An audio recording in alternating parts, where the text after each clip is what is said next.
Salut les nouveaux explorateurs, ici Gotha pour ce Short on It numéro 5. Aujourd'hui, j'ai très envie de te résumer et de te donner les 7 leçons principales sur le livre que j'ai lu cette semaine de Jen Sincero. Donc ça va être un résumé des 7 leçons principales de ce livre. Et avant, comme d'habitude, je vais te présenter pendant 60 secondes ce qu'a accompli l'auteur, donc Jen Sincero. Donc ça, c'est dans le cadre toujours de mon défi un livre par semaine. Donc je vous résume un livre par semaine parce que je lis un livre par semaine avant. Et du coup, je vais essayer de vous donner vraiment des clés principales du livre que j'ai retenu de ce livre et de ce que je pense qui est le plus fondamental à retenir de ce livre. Si vous avez évidemment d'autres leçons à retenir de ce livre, je vous laisse juste en dessous dans les commentaires me dire ce que vous avez retenu vous de ce livre, d'en plus de ce que je vais vous dire ici. Alors Jen Sincero, c'est qui? C'est une femme à peu près d'une cinquantaine d'années qui a réalisé déjà 2 bouquins best-sellers dont Tu vas tout déchirer, donc que je vais vous résumer aujourd'hui, et un deuxième best-seller, c'est Tu vas t'en mettre plein les poches. Donc le premier livre que je vais vous résumer aujourd'hui, il a été dans les top tendances au niveau d'Amazon pendant des semaines et des mois, et il a été vendu à plus de 2 millions d'exemplaires. Donc c'est vraiment un succès phénoménal pour un livre. C'est vraiment un best-seller de best-seller.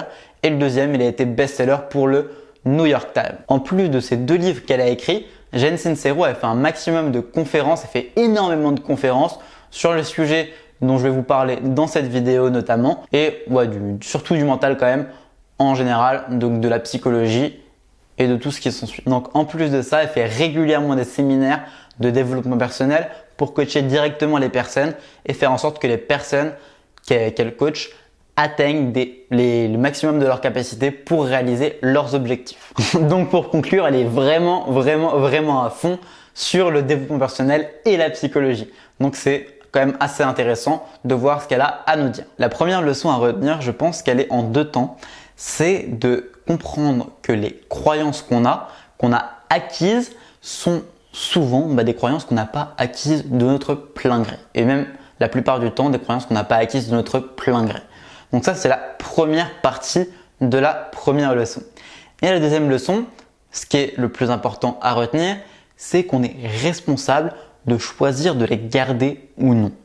À partir du moment où maintenant vous avez regardé cette vidéo, vous savez, vous êtes conscient que vous êtes responsable de vos croyances et des choses du coup des croyances que vous avez acquises tout au long de votre vie et que vous avez la capacité, la possibilité de changer ces croyances-là.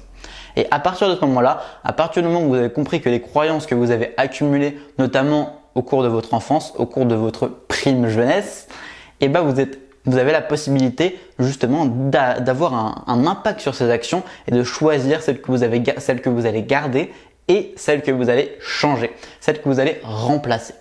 Donc c'est vraiment super fondamental. Ça, j'en parle régulièrement au final dans les résumés que je fais en Short on It, de l'importance de la croyance et surtout de l'importance de choisir les croyances qu'on a et qu'on veut garder. Parce qu'elle précise bien, la plupart des croyances qu'on a sont basées sur des éléments faux. Donc c'est super important de choisir les croyances parce que quitte à ce qu'elles soient fausses, autant qu'elles nous servent plutôt qu'elles nous desservent. Typiquement, une croyance qu'elle donne, c'est le fait d'avoir des poils sous les bras, que ça soit repoussant pour les hommes. Donc ça, c'est évidemment une croyance, mais c'est une croyance qui est installée dans la plupart des cerveaux des gens.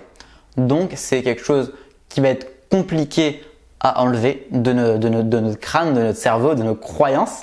Mais c'est quelque chose qui est tout à fait possible d'enlever au niveau de ces croyances. La deuxième chose à retenir, c'est que les croyances peuvent vous bloquer dans l'accomplissement de tel ou tel objectif. En plus de vous gâcher la vie, comme ça peut vous le faire au niveau du rasage sous les bras, ça peut aussi vous causer des problèmes dans l'accomplissement des buts qui vous tiennent vraiment à cœur. Donc au pire, vous avez des poils sous les bras, vous n'avez pas de poils sous les bras, ça n'a pas d'importance. Mais le plus important, c'est de faire ce que vous voulez, de pouvoir faire ce que vous voulez pour atteindre vos objectifs. Si les croyances sont contre vos objectifs, ne sont pas en cohérence avec vos objectifs, vous allez droit dans le mur. Vous n'allez pas réussir, quoi que vous fassiez, à atteindre l'objectif.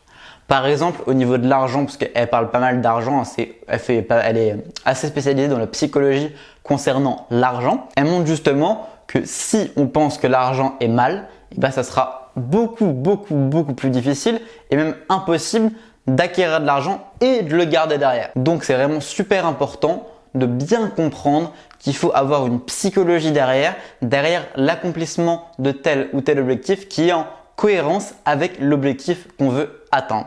Parce que sinon on va jouer sans cesse, notre cerveau en tout cas va jouer sans cesse contre nous dans l'accomplissement de cet objectif. Du coup, si vous pensez que l'argent est mal, vous n'allez pas réussir à acquérir de l'argent. Mais si vous pensez que vous n'êtes pas capable de courir pendant 30 km, vous n'allez jamais réussir à atteindre cet objectif et à courir pendant 30 km, etc., etc. Ça marche pour tout. Donc, ce qui est super important, c'est de travailler ses croyances, travailler vos croyances sur vos objectifs en particulier pour pouvoir ne pas être bloqué dans l'accomplissement de tel ou tel objectif. C'est marrant parce que la leçon 3, elle est totalement en opposition avec le livre de la semaine dernière, L'art subtil de s'en foutre de Mark Manson, qui disait « Vous êtes ordinaire ». Et cette leçon 3, c'est « Vous êtes extraordinaire ». Évidemment, chacun se place d'un point de vue différent et au final, ils ont tous les deux raison. Mais ce qu'il faut retenir de cette phrase, de cette croyance de « Vous êtes extraordinaire », c'est qu'effectivement, ça paraît logique qu'on est extraordinaire. Et je vais vous dire pourquoi.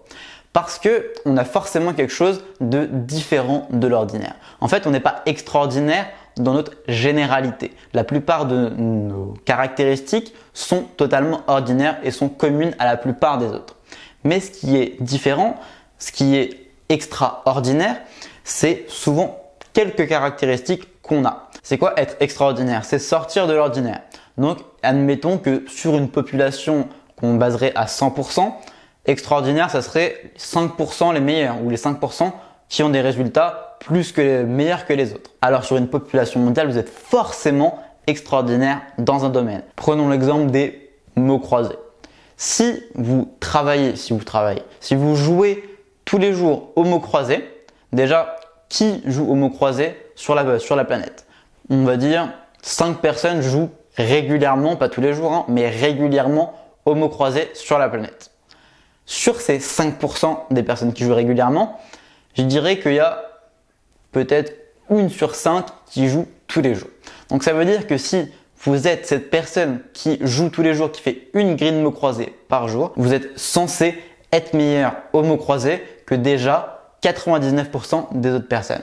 En ce sens, vous êtes déjà extraordinaire dans notre domaine. Alors c'est tout à fait possible d'avoir des résultats et d'être extraordinaire. Une leçon fondamentale qu'il faut toujours avoir en tête, c'est pardonnez-vous. Acceptez d'avoir échoué dans le passé et acceptez vos échecs quand vous en rencontrez. C'est vraiment pas un problème d'échouer. Ce qui est un problème, c'est de ressasser l'échec. C'est de ne pas accepter d'avoir échoué, de ne pas accepter de ne pas avoir réussi quelque chose, de ne pas avoir réussi à accomplir l'objectif qu'on s'était fixé ou l'action qu'on s'était fixé de faire, d'avoir procrastiné par exemple. C'est vraiment pas embêtant. Alors pardonnez-vous. Vraiment acceptez le passé, acceptez ce que vous avez fait dans le passé et pardonnez-vous. Ça va vraiment vous libérer d'un énorme poids de simplement accepter le passé. Parce que ça va vous servir à quoi de rester sur les échecs du passé? Ok, c'est bon, vous l'avez fait, vous avez tiré des leçons de ça, vous avez tiré les leçons de vos échecs, mais maintenant, ça ne sert plus à rien de vous rappeler sans cesse l'échec et ce que vous n'avez pas bien fait. Donc, ok, acceptez, vous tirez les leçons que vous avez à tirer sur cet échec-là et vous passez à autre chose, quoi. Vous vous pardonnez pour cet échec et vous passez à autre chose. C'est vraiment la meilleure chose à faire quand vous avez échoué et quand vous ressassez tout le temps le passé, c'est de vous pardonner pour cet échec, pour cette action ou inaction. Encore une leçon fondamentale. Donc ça, c'est quelque chose quand même que je vous parle régulièrement sur la chaîne, c'est de trouver un but, de trouver quelque chose vers lequel vous voulez tendre, que vous voulez atteindre dans votre vie. Parce que sans but, vous allez forcément vous retrouver soit dans une spirale dépressive, soit dans une inaction.